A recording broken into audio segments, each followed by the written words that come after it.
Avalon and Diner. Diner recalls about the bunch of boys from Baltimore who love baseball, and then at the end they all turn out to be Jewish and have a Seder, something like that. Hi, Fern, welcome. And I said, this isn't, you don't do this in a movie. I mean, it's okay that they were Jewish, but you just don't wait till the end and then dump it in the audience's lap. So I was not a big Barry Levinson fan, although when you look at his track record, oh my God. He's produced a lot of films as well. The Natural with Robert Redford, he directed. A film called The Humbling, which I never saw. American, oh no, he's just thanked. The Bay, I didn't see that. What Just Happened, Man of the Year with Robin Williams, Envy. What else? Bandits. I'm coming to his bigger hits, which we'll see more familiar. Wag the Dog, a political movie about with Dustin Hoffman, I believe. Donnie Brasco, Sleepers, A Little Princess, Quiz Show with he plays Dave Garroway on Quiz Show. Sorry. He's been a presence in Hollywood. Bugsy he directed and produced Bugsy with Warren Beatty. Avalon, which is sort of a story of immigrants to Brooklyn post-war. Did that in 1990. Rain Man, 1988. Good Morning Vietnam with Robin Williams. Tin Men, which is an interesting story. It's worth seeing. I think it's Danny DeVito and somebody else. The Natural, Unfaithful Years, Best Friends, Tootsie. He wrote Tootsie, but is uncredited. Diner, of course. Inside Moves before that. High Anxiety. He has a role in that. Silent Movie, executive produced with Mel Brooks. His first credit is Street Girls from 1975. I have no idea what that is. But he's been a mainstay in Hollywood. He has a lot of programs in development now. He's got to be in his 80s.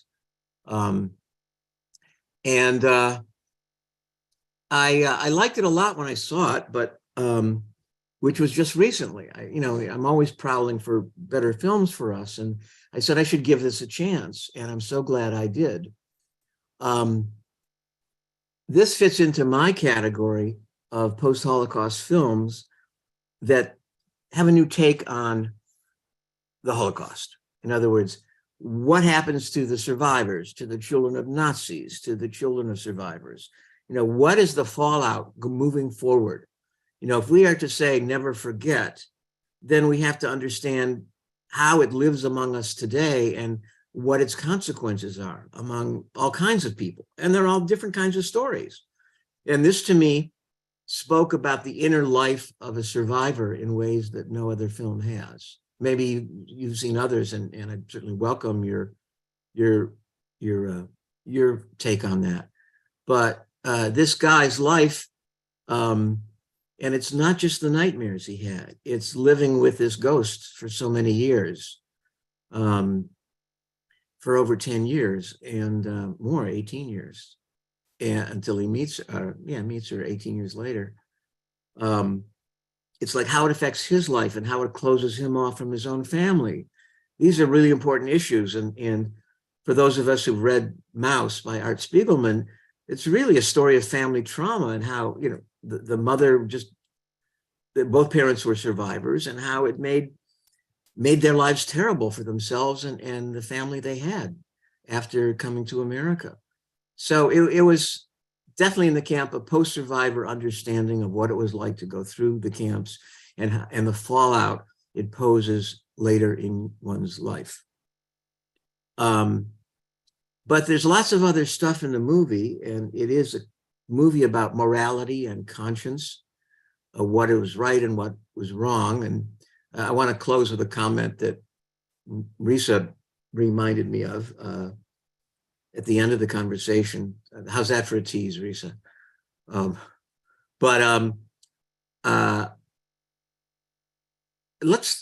Doris, can I call on you first and ask what your, Doris Ruvelson? Let's see, where are you there? Did we lose her? No, I'm here. But- No, I'm here. Oh, I'm there here. you are. You're in the Yeah, dark. I'm here. Okay. No, it wasn't that I didn't like the film, Yeah. Jim. I just found it very hard to watch. It And just, why? Tell us about that. Because sometimes those feelings are painful, but they're good. I just, the abuse this man went through over and over and over and over and over again, just, I see. was So was awful. it the brutality of the boxing that put you off the most? It was pretty brutal. And then to have the, every time someone lost it, that they got shot. And then this relationship between him and the Nazi, that was unusual, to say the least. It was. And what can I say? I watched it all the way to the very end. Mhm. I didn't think I was going to, but I forced myself to do it. And I mean, the boxing got less and less after the Marciano. Yes, it did. Yet you stayed with it. Why do you think that was? I wanted to see what happened and how he was with his family. His family had a terrible time with him, and understandably he was suffering. That was pretty obvious. He was in pain.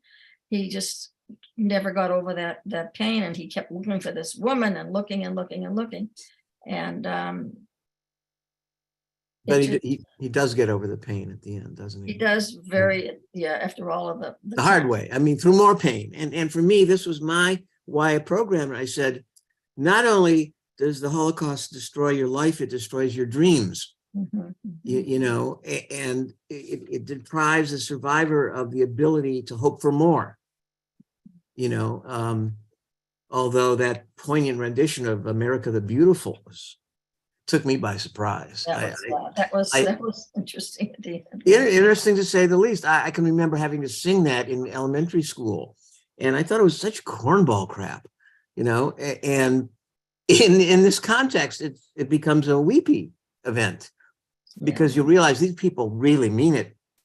It's so different from their experiences. The people in the hall were mostly survivors. Remember, there's a moment after his story breaks in the newspaper and people in the hall learn about what he did during the war, Daddy. They shun him. The whole room falls silent. Yeah. The waiter spits in his beer. It's like, that's one reason why he hid it. And I think it's one reason why a lot of survivors don't like to talk about it. They did horrible things in the war to survive. Now, Jeffrey Ellison, you're here. I have a question for you. Is it true that in the camps, especially Auschwitz, the fellow prisoners forgave other prisoners for whatever they did to survive? Stealing, collaborating with the guards. How common was that, where he's just doing what he needs to do to survive, and I'll do the same? Jeff? I think I first of all, I don't look fondly on any kind of generalization of talking about survivors as a group. There is no question that theft occurred within the barracks. And prisoners stealing from each other.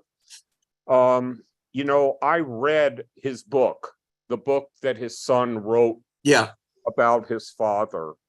And I've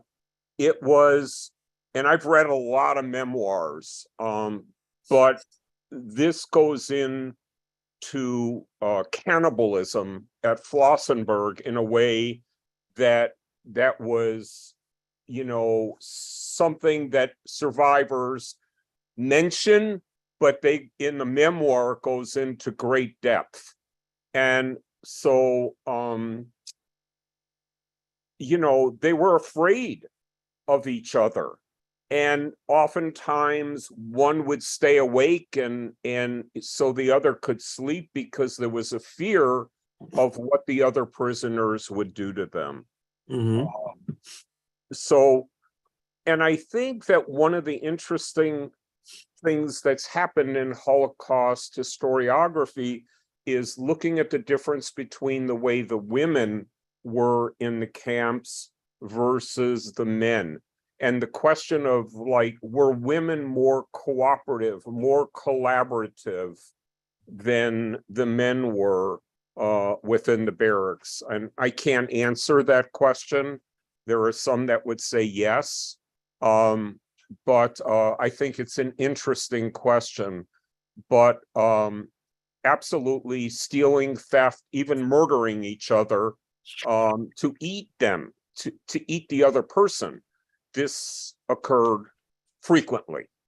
In just that camp, or we have evidence of it in other camps? In other camps as well, Okay. definitely in Auschwitz as well. That's pretty gruesome.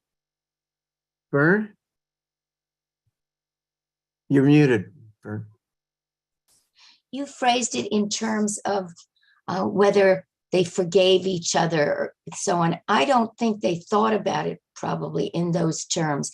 I mean, my own experience is that those who survived did what they needed to do, and those who survived well after the war got less caught up in the question of, did they do the right thing? Did they do the wrong thing? When they got caught up in that, they drowned. They were drowning like he was drowning in guilt feelings. But I mean, my mother was capable of doing whatever she needed to do without spending a lot of energy saying, should I do it? Was it the right thing? Was it the right? It was the survival thing.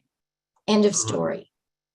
I'm sure many of you people have read this book, Viktor Frankl's book, and he was a psychoanalyst inside a camp who survived, and he didn't look at why did people die. He looked at what the survivors shared in common. And you want to go further with that? Because I have not read the book. It's a spectacular book. I read it once a year. And he talks about what it took to be able to tolerate living under the very worst possible of conditions where, you had no control. And he said, we ultimately had control only over how we felt about anything, how we responded. And he formed a theory of psychology based on that after he survived. But he really looks at our ability to take, under the worst of circumstances, to decide our own attitudes. Nobody could take that away. And it's a small book. It's a very profound and enlightening read. Yeah. So let me ask you about it since you've read it. Some people couldn't get away from it, as in Harry Haft in the movie, because of the nightmares and the recurring. Yeah. How could he have controlled that overwhelming guilt? My mother had nightmares. She took pills. I mean, that's what she did. Yeah, but she survived and she thrived after the war. But the flip side of it is that Leia, his hope to reunite with Leia was part of the thing that kept him going alive. And that's what Viktor Frankl talks about is the idea of the meaning that people had to have some meaning to their lives, something to hold on to in order to keep going. Now, my response is yes, that's true, but I think that a lot of it was luck as well. And I think many survivors would say that it's primarily luck that kept them alive, because at any moment somebody just didn't like the way you looked and they'd kill you. So but I thought the most powerful idea in this film was Lawrence Langer's concept of choiceless choices. Throughout the Holocaust, that's what people were faced with, was they didn't, what seemed like they were choices. It ran the gamut from terrible to awful to incomprehensible. There was no good choices to be made whatsoever. There was no such thing as a real choice. And I think that was clear in the film. Yeah. I just want to go back for a second to what you had asked in terms of, nightmares and that you couldn't get away from it. It varied through people's lives. My mother took pills to sleep, and she dissociated from it. She put it away.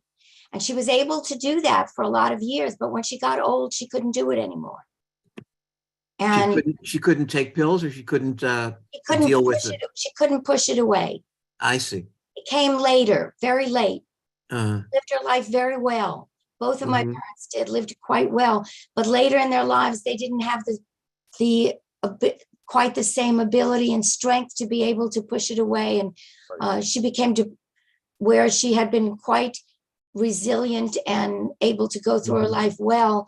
In her old age, she became quite depressed and stuck in that. And I think people, it came at various times in their lives.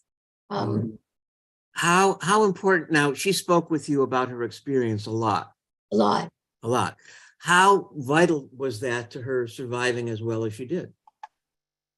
To be able to talk about it? Yes, because many survivors refuse to talk about it. I think with it their depended family. in part on their experiences. Both of my parents, neither were in camps. And I think it would have been different. They were both in the Warsaw Ghetto.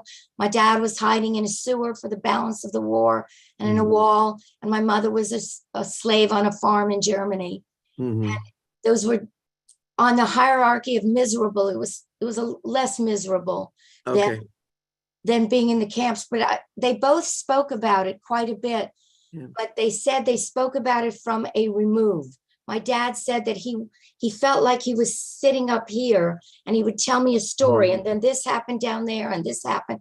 Because he said if he really felt what happened, he would go crazy. And so he didn't, he dissociated. There were many notable lines in the movie, but it was interesting when he finally meets up with Leah at the end. She says to him, "You got me through the war. All I could think about was you." And we know that was his story, but he doesn't say that until he's sitting in the car with his son. And he says, "She got me through the camp." And I think that's like the door is opening. And my son asked me, well, why did it end there? And because we don't need to know. We've seen the story already. Why repeat it for the son? Although my son wanted to know the son's reaction, which we didn't see other than, "Oh, thanks, I get to go swimming now." So it would have been nice to see that, but it was a bit off point. But it's interesting that he chose not to put it that way, to admit to anybody else that she got me through the war. He says, I feel she's alive. And I thought that was a very interesting touch to hold that back as a signpost for his conversion. Should we start going through the film? Carla wanted to speak. You want to unmute? Yes. Yeah. I just wanted to comment that while I didn't read the book, I did see an interview with the son before the movie came out. And one thing that the film does not depict but the son, I believe his name was Alan, yes, that he went into quite explicitly in the interview was he was physically abused by his father. The father would beat him regularly if there was any little, in quote unquote infraction, what kids may do. He was beaten basically.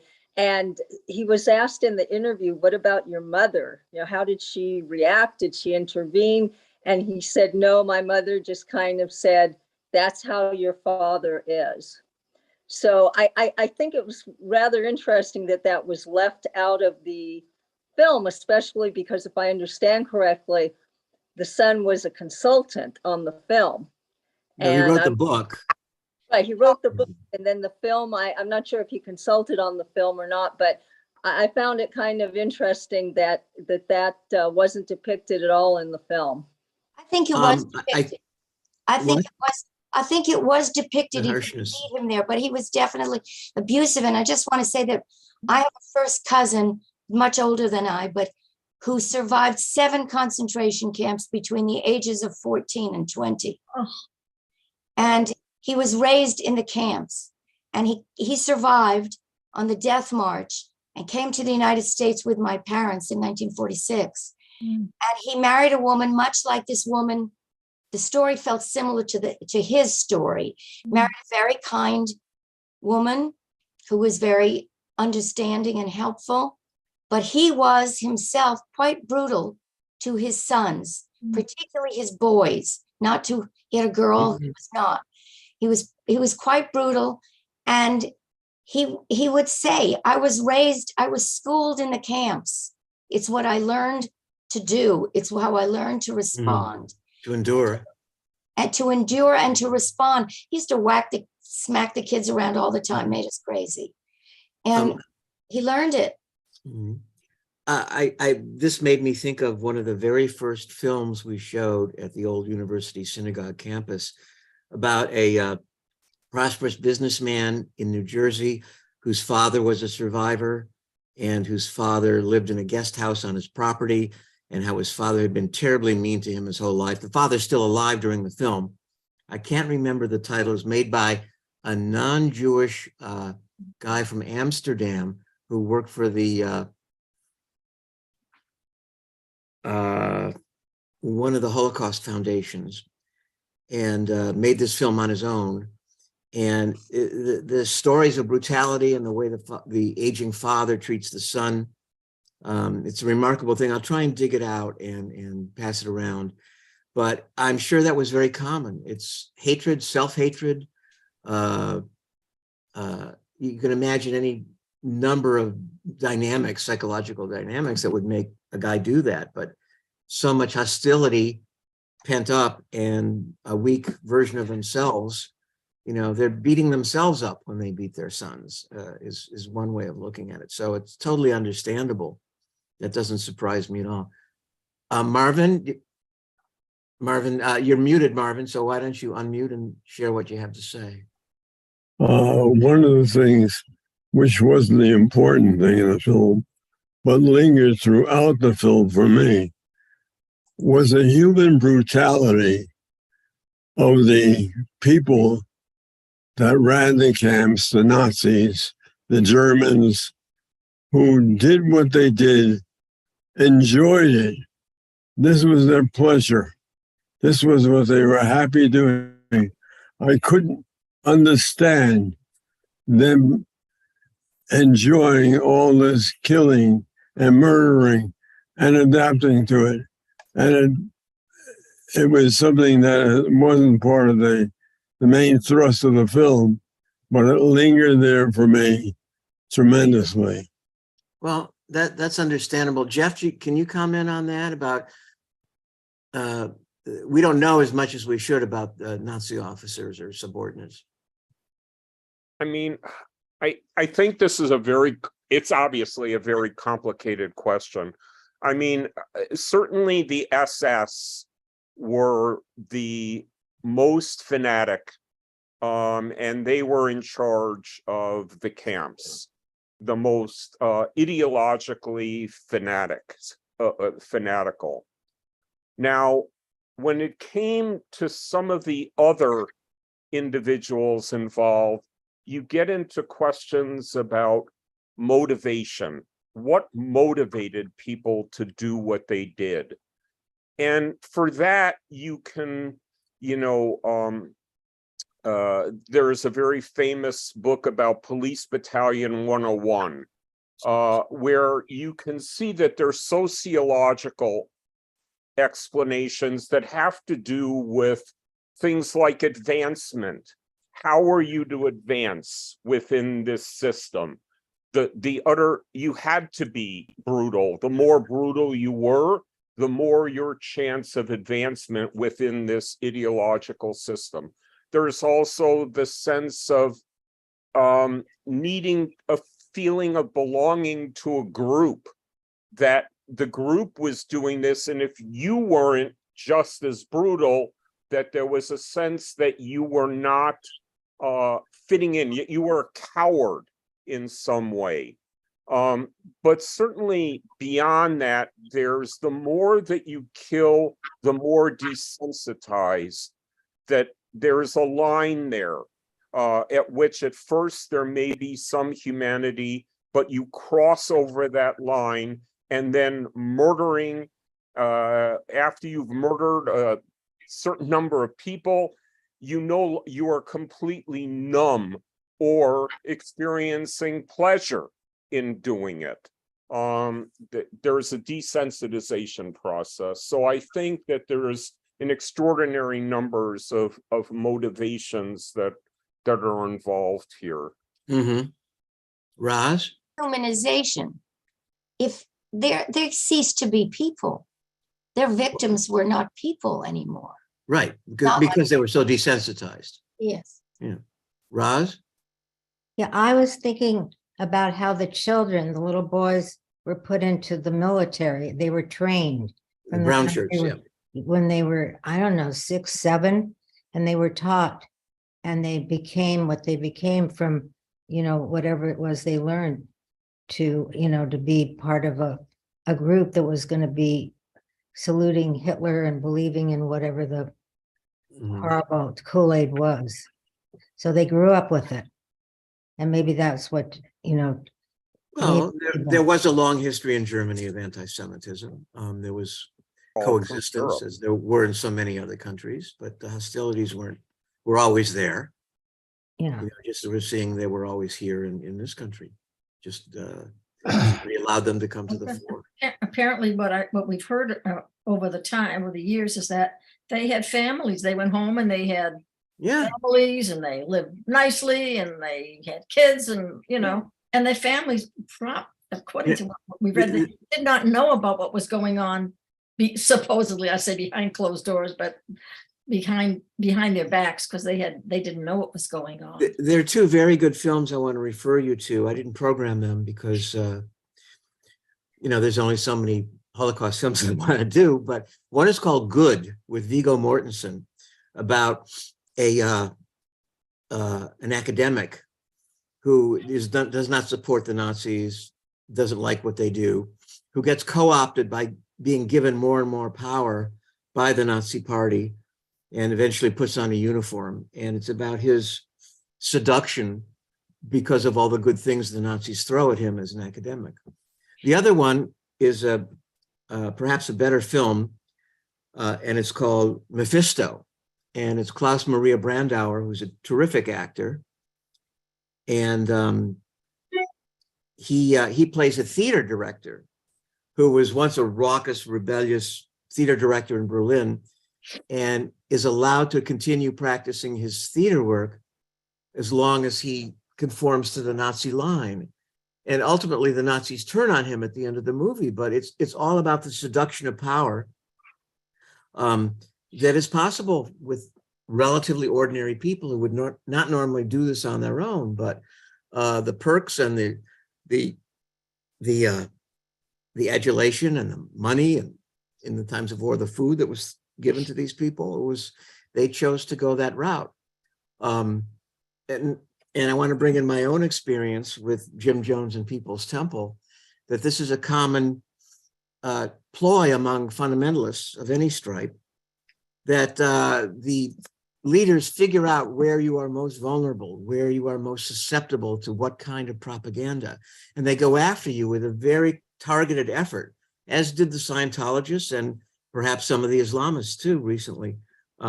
They find out where you're vulnerable, and they address that by saying only our leader can fulfill those needs. Frank?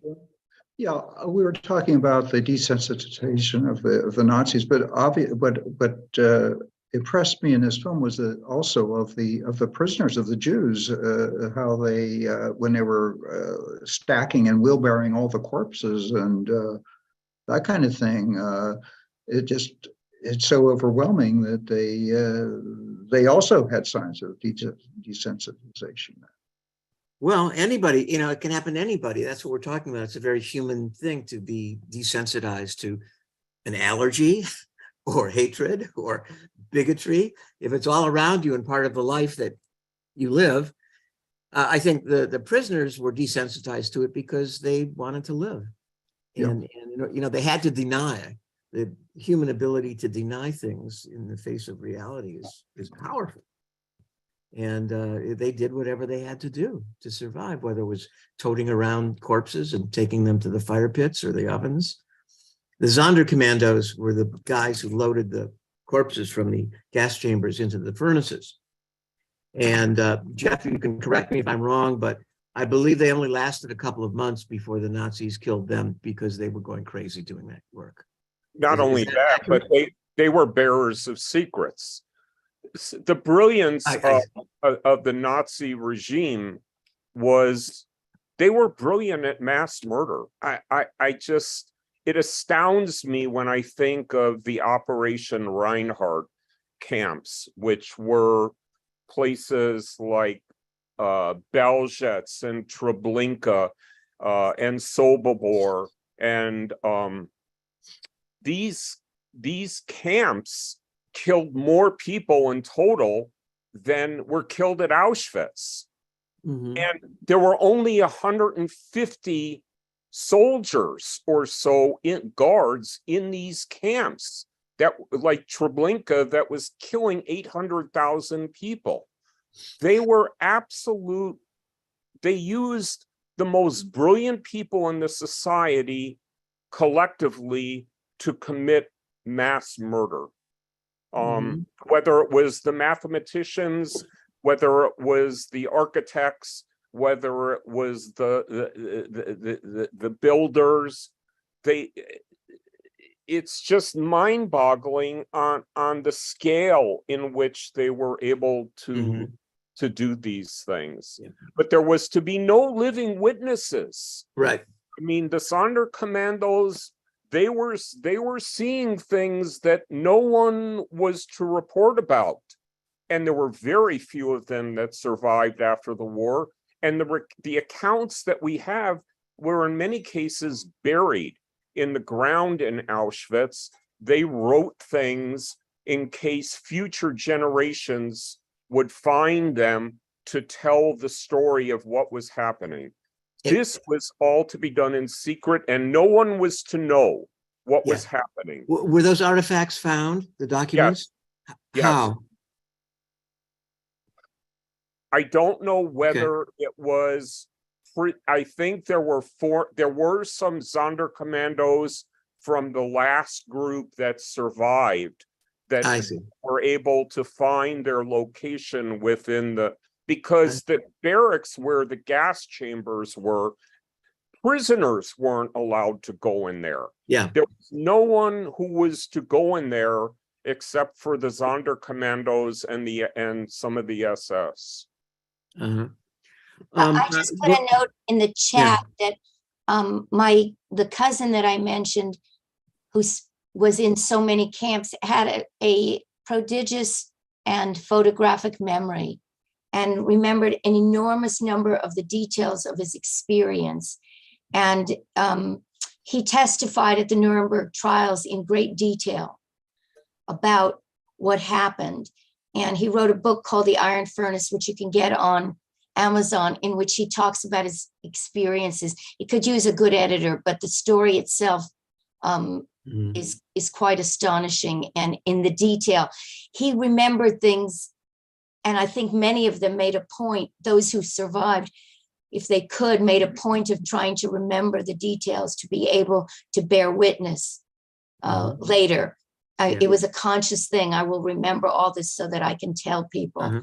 I want to refer back to something in the film that relates to how people enlisted others in their cause. And even Harry, who didn't want to fight, but Schneider, his controller, the guy who saved his life, says to him, think about someone you loved. Isn't she worth fighting for? And fighting for, meaning if you fight, you may live to find her again. So that's the magic carrot. They found a way where you were most vulnerable, and they enlisted you in their cause, whether you felt it moral or not. And of course, he chafed under it to the very end, until, as the movie shows, to the end of, to the resolution, till he finally meets Leah. He was still chafing under it. It doesn't mean that you like it, but it's an unwilling seduction. And as Miriam says, it's not really a choice. You didn't have a choice. It's not fair, because it wasn't you weren't the author of your alternatives. You were forced into it.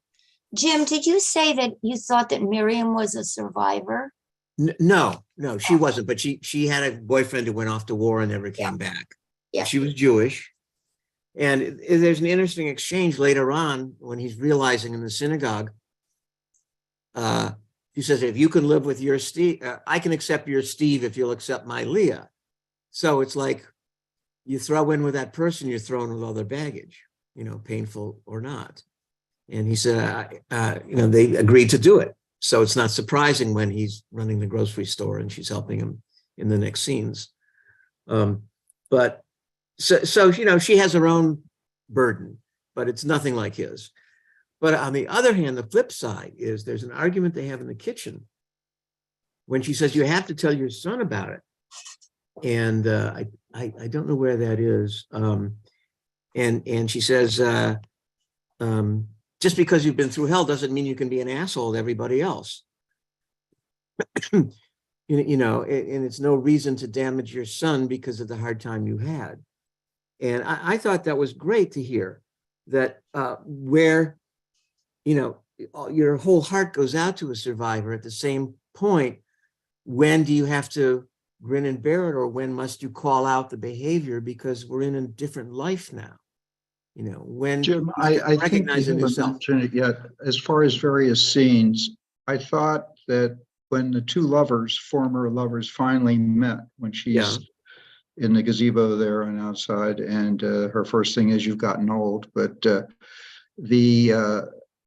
that recognition of what was and what has happened, and acceptance of the change in their lives, that was very poignant. It was. It's a very powerful ending, and that she's dying. He says, "I always hope we don't know what never to say goodbye." And it's like it's the destruction of a dream. It took this long that we'll never. We only had these silly 4 months together, but they were great. And it's like it's the fallout from the trauma. And how it destroys the rest of your life and your ability to dream on. He kept the dream of her alive, but it barred him from realizing that Miriam was drawn to him from the very beginning.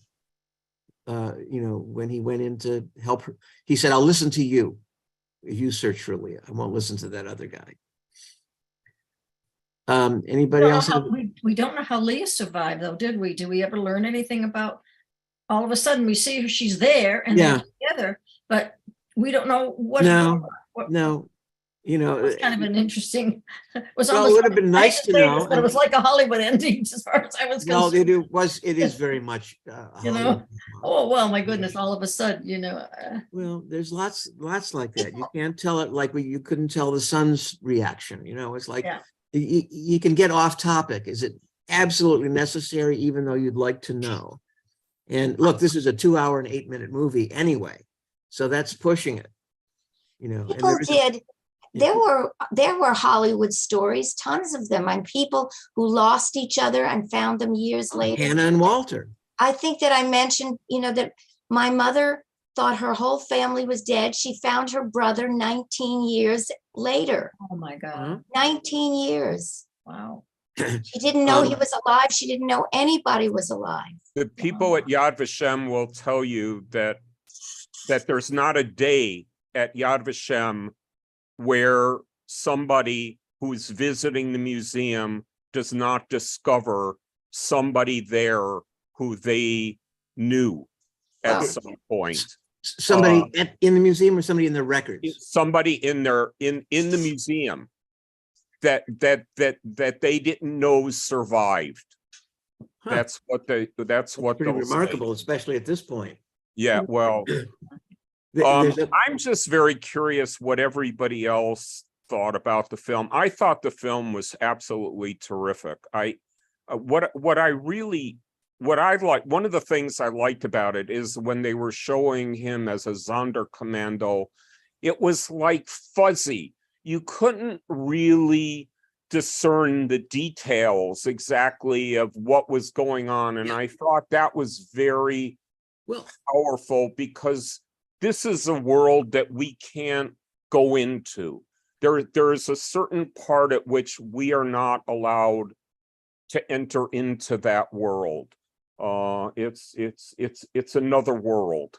Well, It's there another- are films that show the Zonda commanders pushing Yes. bodies into the furnaces. Other films have done that. I think he chose not to do it Right. because he wanted to keep it vague, and he didn't want to have to reconstruct the furnace scene. You know, it's a one-shot deal, that struggle when they're pushing the carts. I mean, there might be a couple cuts in it, but I it thought it really- was. I thought it was cinegraphic. I thought it was Yeah, it was very great. powerful. right, because it's all chaos and it's smoke and it's the Right. cart and the bodies and the rifles pushing on the hand, and you know, you don't know who he's going to save and who gets saved. It's a really good scene. But you see, somehow a really good filmmaker can do that and get a lot of mileage out of one little scene that sort of conveys a whole aspect of the context, you know, with emotion, you know, and to keep it personal. Because at the end, you see the close-up of Harry Half and his friend saying, no, take me, you know, he didn't do it, it's my fault. So it becomes a mini drama on its own and reinforces the how weighted that scene is, you know, how much it's a life and death scene with this, you know, 2 carts filled with dead bodies. Barbara, did I see your hand? You're muted, Barbara. Lower left corner, please. Steve, you're next. Steve Miller. Okay, in our generation, we have a very dear friend, for instance, who was in Vietnam. And it's amazing the similarity in feeling. He wasn't able to talk about it and never talked to his son in particular. I felt like I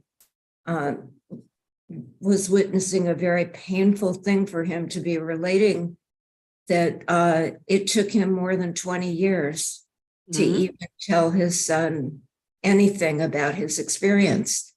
And so it had those kind of reverberations for me too. But I was, the very first scene, virtually the first scene where Leah was grabbed and put on the truck, and she kept calling him and saying, you know, help me, help me. That was never really dealt with anywhere through the movie, but that kind of level of guilt right from before it was even involved in the camps, Right. just must have torn him apart. And it was a very powerful scene, and it was very brief. Yes, very. I would have liked to have seen more of their relationship, but it accomplished what it needed to do, that she was torn from him in a brutal way. Remember, she throws the stone at the truck, you know, playfully, you know, so it's sort of almost a romantic moment between the two of them that they share, and then she gets caught and snatched from her. So the abruptness, you know, there was a purpose to it. I just wish we'd known a little more. Would have helped our live with his image of her longer. I mean, they did flashback to her, but good. I'm glad that moved you. Jim, Yeah, Steve, you're next. you mentioned that we don't see the son's reaction to hearing about the father's story, and I didn't know it was based on the son's book until the credits, and I obviously hadn't read the book. But what was clear to me, and then it all made sense later, I think the son was prepared to tell his father's story, but was not prepared to tell his own story, and did not want to let us know how he reacted, what he felt, what his life was like. And I thought it was clear, we knew he was beaten a lot, but I think the son was being, you know, when you find out all of those additional facts, not willing to open up. Well, because it wrecks the father's story, right? It says, Well, I don't he's know. flawed. And he has to deal with it with his own children someday. Of course. I mean, I That's don't know it's how this carries on. I just right. thought, what, That's you know, it's almost not fair, you know, for your father, you're willing to open up, but what about you? His role in this story does exist. Right. It does exist, but again, it's hard to cover as much material as is contained in the concept.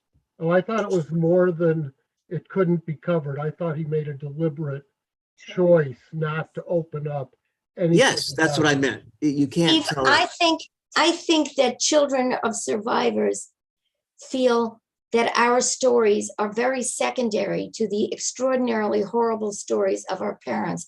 We are raised to be witness for them.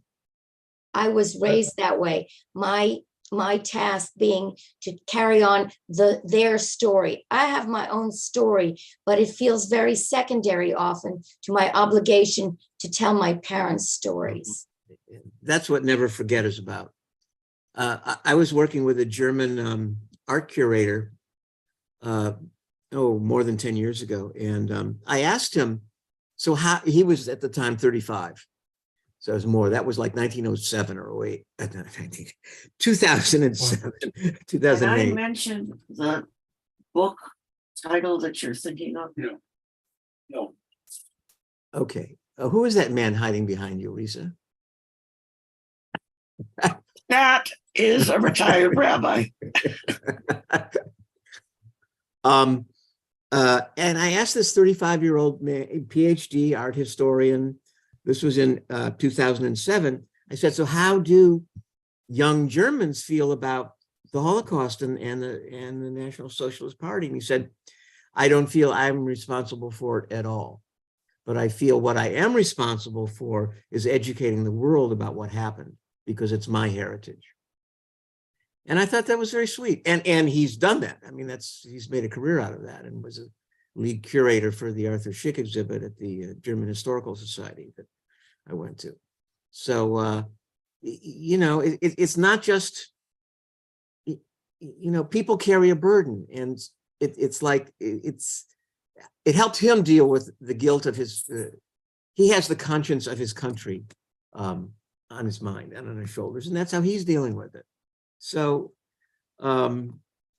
it's all, it's just a way of processing it. And Fern, you probably told your parents' story to many people throughout your life. Yes. I know you have here, you've shared it so much. Yeah, I mean, it is probably one of what feels like one of the central obligations of my life. And those experiences did not happen to me. They happened, it's secondary, but I still feel that. I think Iris wanted to say something. Unmute, Iris. Iris, unmute. Lower left. Sorry, Iris, I didn't welcome you. That's fine. Fern, I wanted to juxtapose on what you said. I've been an active member of a Holocaust educators group for a long time now. One thing I have found is most of the participants are second generation now. And I feel that most second generation people do feel what you're saying, that it's your obligation to tell the story. But I also feel that second generation people have suffered on their own because they didn't get their full parents. They didn't get that whole person. And so I think I want to side with Steve on that comment that he made about the book being written by the son and not knowing it till the end of the movie. I think that is something that the son is still yet to deal with. His own. Well, losses. it's interesting I want to juxtapose with what you're saying, Iris. If you read the book, it's only in the afterforward that he talks about for maybe 7 or 8 pages about what he experienced as a child. The focus was on his father's story. But I understand that. I do get that. Yeah, but I'm saying he clearly wanted to bear witness to his father's story. That was his main goal. But I think in a way, he also suggests that in telling that story, he really began to understand who his father was. That's also there. But the main thing was to tell the story. Iris, I don't think that I would not say that I didn't get full parents. I would just say that my parents' tragedies were tragedies that I shared, as everybody gets the parents you get. but I would not sit. I got full parents. Good for you. I'm so happy to hear that. Yeah, me too. Think about Art Spiegelman, who wrote the two Mouse books, an early graphic novel, and his mother committed suicide and his father became a cranky old man, and they were both survivors of camps. And he had a mental breakdown. Yes, after she died, she killed herself. Right, he did. And it's like, you damage your kids by living only in your own damage, as Harry Half did. And a friend of mine's parents were Polish survivors. And she said, she could never visit Poland because her parents were survivors. And I thought, how unfortunate, to limit yourself. But it's the passage of, it's the shared pain. Parents share pain and they share love, and you inherit some of that pain, and it just can't be helped. It becomes a part of you. And Vicky Krieps, the actor who played Miriam, certainly is a voice for that. By the way, Vicky Krieps is a very hot actor right now. She's in a bunch of films. She was in Phantom Threads, which was not a particularly well-loved film, but she's in a couple of films that are out now. She was in Bergman's Island. I forgot to look her up, but you'll see her a lot. She's in a lot of films. Why don't I, did everybody like her? She played a very sympathetic character. Yeah. And, she did a great job with the accent, American accent, because she's not American born. Let's see, The Wall, Three Musketeers, More Than Ever, Corsage is coming out, where she plays Empress Elizabeth, a very stylish woman from time gone back. She had a role in Frida. Hold Me Tight is something that was just out from 2021. We may see that. Very good notices. Bergman Island, interesting, but not worthy of our attention. The Last Vermeer, which is another film I considered. It's a really good sort of art thriller about an art forger and the man who defends him. So, you're really seeing in these films, a guy like Barry Levinson can command a great cast like that. Danny DeVito, come on, he doesn't need the money. It's the package interests people. And John Leguizamo, who's not Jewish, but really got into his role, was very believable as the boxer who does the mambo to teach him how to stay loose. You're looking at, a lot of Hollywood royalty, whether directly or by connection, in this film because of Barry Levinson. And you have to respect his efforts. So you could see Avalon, by the way. You can get it on Amazon. It's a really good family drama. Great role as the matriarch in Brooklyn. It's a lot like Steisel, but they're not Orthodox. And it's a good film, and we're seeing. Lisa wanted to say something. Yeah. Risa, go ahead. Yeah. Overall, immediately after the movie ended, and the fact that I was teary through the movie is very unusual for me.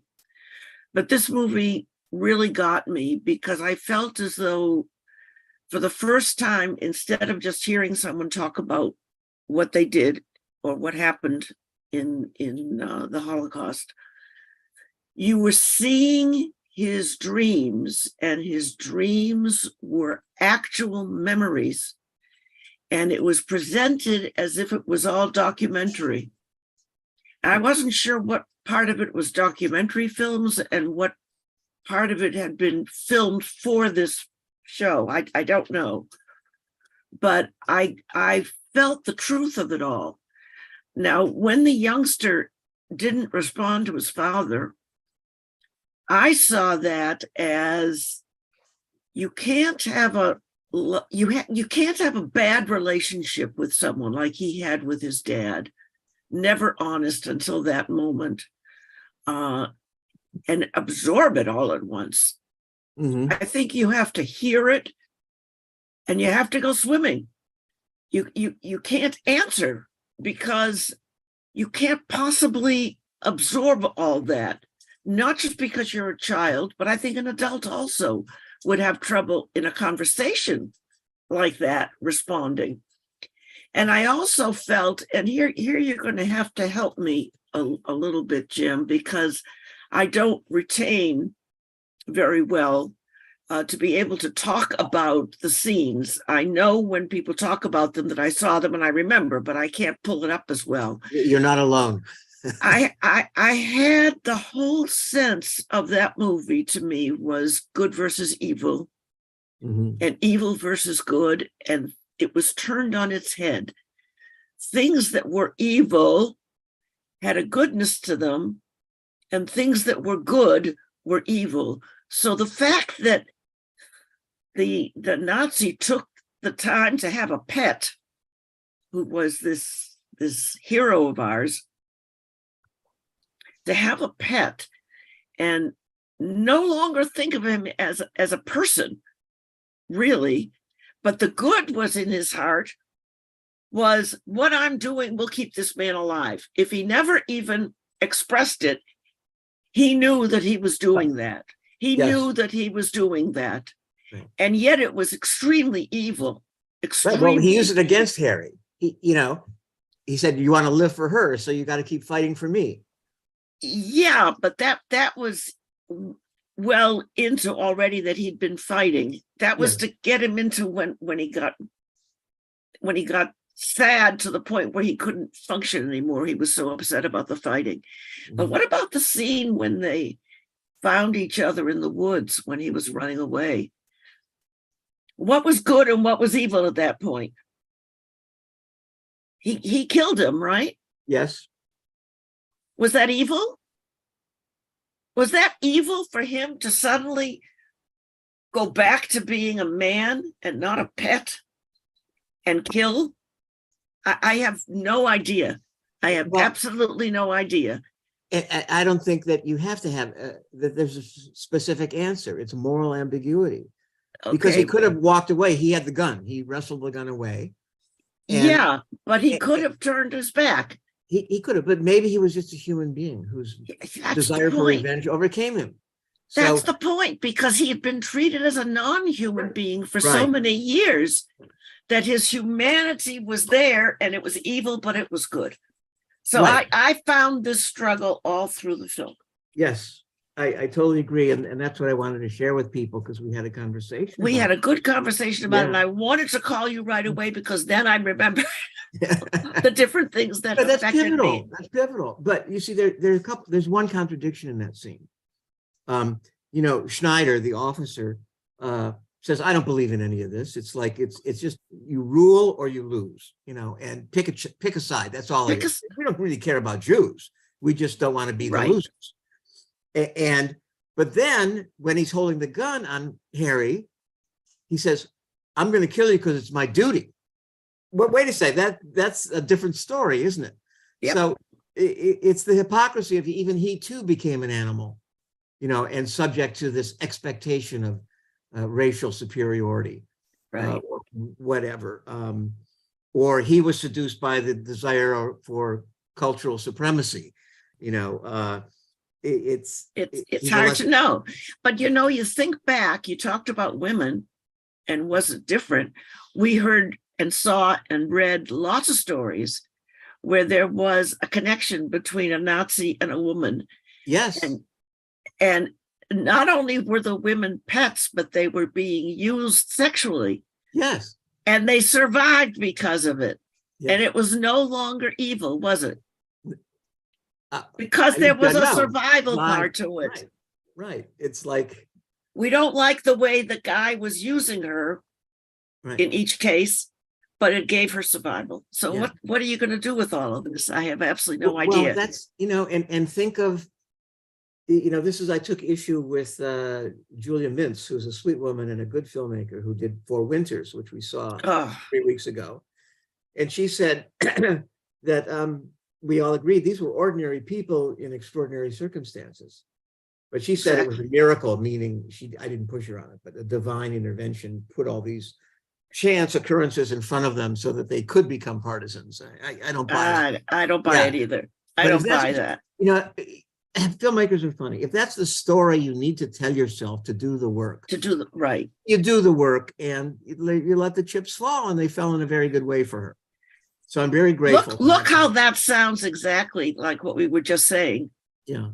about the Nazis. You let the chips fall. let the Right. chips fall. Yeah. And it's interesting because every time Fern talks about her parents, I think of my own dad, who was in the China-Burma India theater in World War II. I have no idea what he knew about the Holocaust, but he certainly suffered a lot, even though he was very successful in his work as a head of the dental corps in China. His nightmares, he never shared what was in the nightmare. The only thing we ever heard was the very end of the war, when he was saved by the dropping of the bomb. So I grew up with this real dichotomy of evil and good. The dropping of the bomb stopped the march that the Japanese were starting to take him on. And I what do you do? What do you do when you grow up knowing that evil can be good? Well, it saved my father. Right. So, but you see, this I think is what marks us as sentient beings. This is what animals have a much harder time processing. Right. Is this ability to come to an impasse that we can't resolve. We acknowledge we can't resolve it. We see it, instead of just blindly being a participant on one side or the other.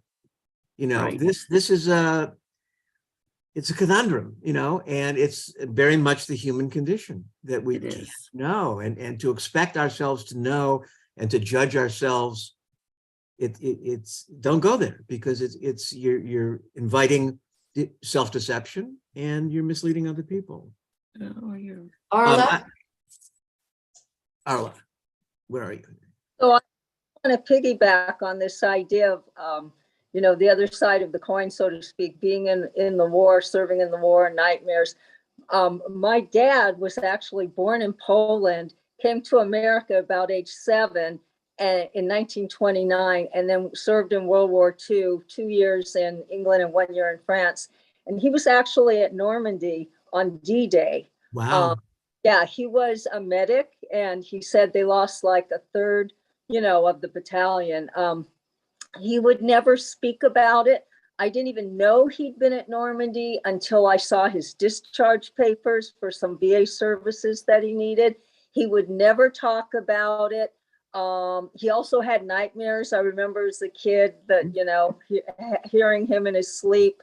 But the interesting thing was that he had an aunt and an uncle who had gone to Paris before World War II. And then, so when my dad was a soldier in Paris, my grandmother sent him to look for the relatives. And of course, they had run away, during the war, and then come back to Paris. And he did eventually see them. But, again, all these interesting stories. He did tell me once that there was a Jewish girl in Paris, and they wanted him to marry her while, to save her, basically. But he didn't want to do it. He didn't want to get married. So again, this whole idea of moral dilemmas and, what do you do? And I think just the fact that he spoke about that afterwards and told me seemed to be some sense of guilt there, I think, that maybe he could have saved her. And maybe some sense of relief. I know that you asked earlier, Jim, how the telling of the story impacted those who told it. And I can tell you that when my mother did her testimony for the Shoah Foundation, after she did it, she said she felt like she could now die, that she had told her story. It was an enormous relief to have told it and had it recorded. And those who didn't tell it because it was too painful, I think suffered more. You think of the ending of Four Winters, where the last witness says, well, that's my story. Now it can be told. And that was the right note to go out on, because that was closure for her, clearly. Anybody else have comments? We can begin to wrap it up now. Mitchell. Lower left. Red microphone with a line through it. Lower left of your Zoom window. There you go. A couple things. One, I did feel that the son did have a response, and that was that he was scared to death of his father, and his mother knew that he was scared to death, and any feelings that he could express were, I'm sure, hidden. I did want to point out the fact of the 50 or 100 or 150 people that died as a result of the choice that our star made to be a killer. And I always wondered about how many of them would have survived had he made a choice to not be the boxer that he was. I also wanted to comment on Miriam's choice, how she got attracted to this guy who was he hardly had a job, and he somehow she found a connection and sympathy to hold on to him, and she was his link to life when Leah was not there, and she did a wonderful job, and I really thought she was one of the stars of the film. Yeah. Acting. Right. But again, he was a link to her life as well, you see. Yes. Because she had a similar loss. Granted, she was on the Yes. other end of it. He was an almost widow, and he was an almost widower. Yes, Right. they certainly had that link together to make them a couple. But I just have this sense of all the people that died as a result of him being the boxer in the camp who would have survived, and that's the choices that we make in life. Well, it's again, they came forward in that awful choice to earn more food. And of course, if they had defeated him, they would have been in the same role as the pet and would have been tempted to stay on as the fighter. But, it's an insane circle. There's no way out of it, which I think is one of the lessons. It's not a choice because it was thrust upon everybody. It wasn't alternatives of their own creation. Of course, we were up against that too. Mona, you're muted. I was just going to say that the man who's his friend, whom he fights, and then he says cottage Jean, yeah, over him in the boxing ring. That man clearly chose to be in the ring. Right. He felt that this way he was dying a human being. He just wasn't being sent off to the gas chamber. For him, this was a kind of declaration of independence. And I actually found that scene unbelievably moving and painful. And I thought it showed a tremendous depth of character in Harry that we hadn't seen before. And he had been, I thought his humanity had been almost completely obliterated by doing this for Schneider. And at one point, when he could kill Schneider, Schneider understands very well that he's completely destroyed him and isn't even worried that Harry, who's gotten hold of the gun, is going to kill him. Well, because he planted the seed, you're doing this for Leah. If you shoot me, you're not going to get away, and then you'll never get Leah. So he's turning it back on him. I love that you brought up that last scene. That's the worst memory that haunts him the most, because he's withheld it even from Miriam.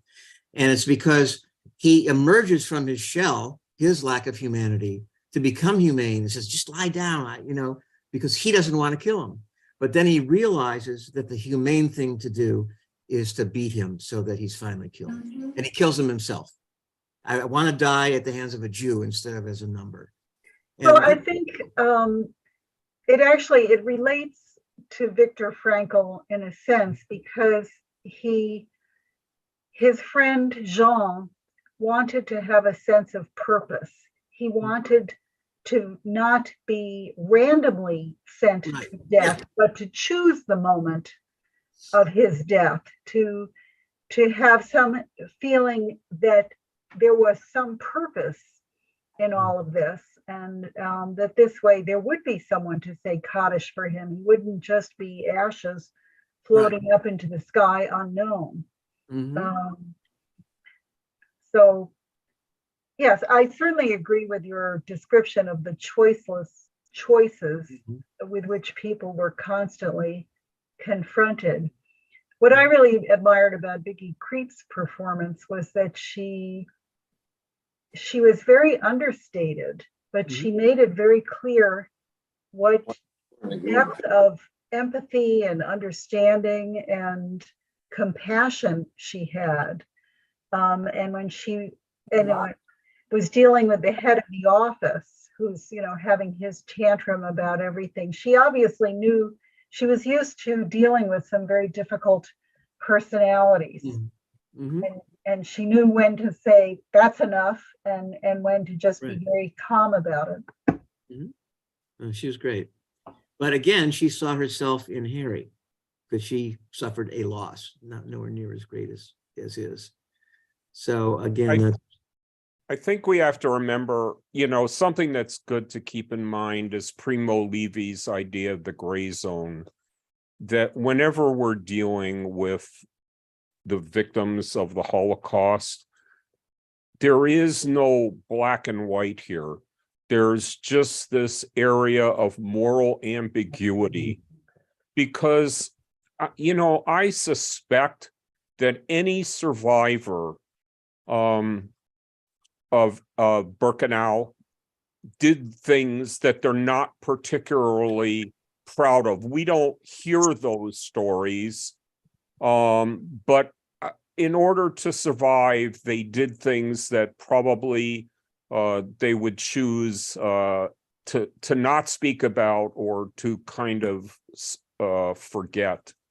And it gets into the question of judgment, of how we judge of people who collaborated, Jews that collaborated with the Nazis in some way, which is something this character kind of did, that Harry did in a way. He was a collaborator. And yet we are not in a position who are living a normal life and going about our normal days to judge any of these people for the things that they did. It's beyond us to do so. Right. Unless you're in that position, you cannot judge. And even then, it's questionable because you don't know the details. Steve Greenberg, final comment? Yeah, hi. Just want to make sure I'm unmuted. I saw a European film set in Nazi Germany many years ago at Filmex, which you'll remember, Jim, International Film Exposition in LA, in which on a suburban street at night, a Nazi on a motorcycle is shot by a resistance fighter. And the people in the house were in front of where this Nazi was killed, drag him in the street, the body, in front of the house next door. As a result of that, the SS comes and arrests everybody in that house and tortures them and murders them, except for a young boy who was sent to a concentration camp and survives. His mother, before she dies, tells him, don't blame the people next door, blame the Nazis, because they caused all this. And that was very clarifying for me. The kicker in the movie is, I'm going to ruin the end for any, I don't remember the title, I wish I could. Oh, too bad. This man grows to adulthood. Many years later, finds I think the owner of the house next door, and discovers, to his amazement and consternation, after hating them and blaming them for all these years, despite what his mother said, that they were hiding Jews next door. So that's why they dragged the body away. But the moral clarity has remained for me, in my mind, that when people like the Nazis impose this evil on everyone else, and other people who would normally... We just lost you, Steve. The Nazis, like his mother said. Yeah. All right. Thank you. All right. This has been a great discussion. I just saw a film that I will try to bring to us. It's not going to be available because it's a candidate for an Oscar, and that's Women Talking. Has anybody heard of that film? It's a remarkable document. She did a great job of dramatizing women talking for 2 hours. But what they say is just terrific. And it's all about the ethics of religion. And do we obey the letter of the law? You know, is the scripture a divine document, or is it something for us to interpret and live with? And, you know, they really kick this ball around so well, and it's so clearly argued.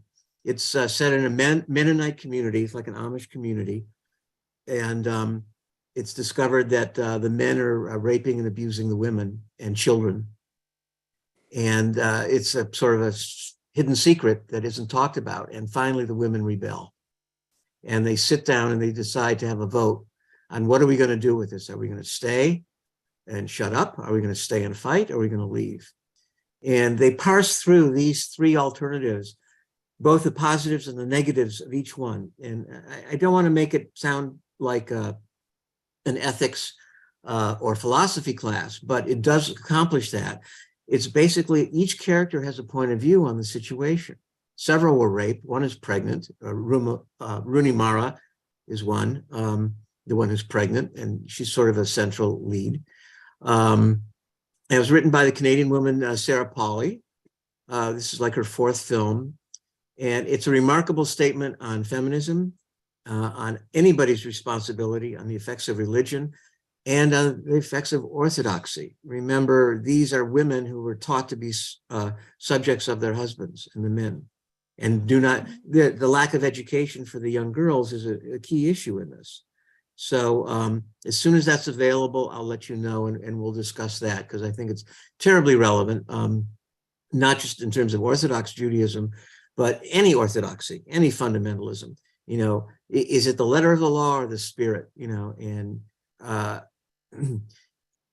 the spirit of the law is often perverted by people, Machiavellis, who have only their own interests at stake. So that'll be very interesting, and so many other good ones coming up. They're all held up by the Academy Awards announcements, which will be the 24th. When is We'll our next have meeting? another film on the 21st. I don't know what it's going to be yet, but I do encourage you to see, if you can, Both Sides of the Blade, Hold Me Tight, Bardo.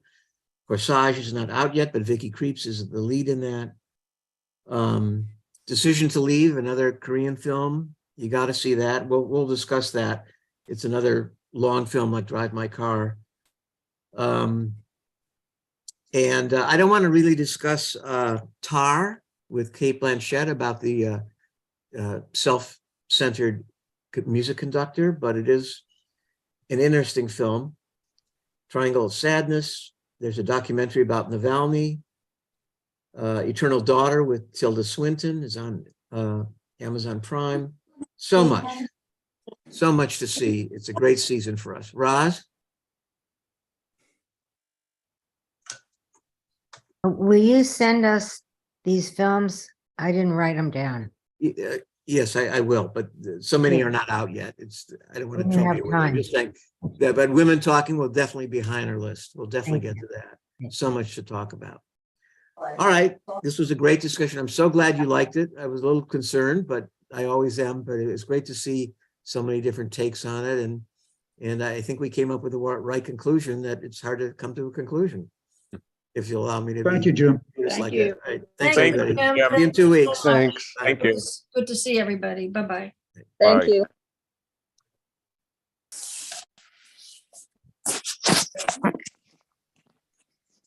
you.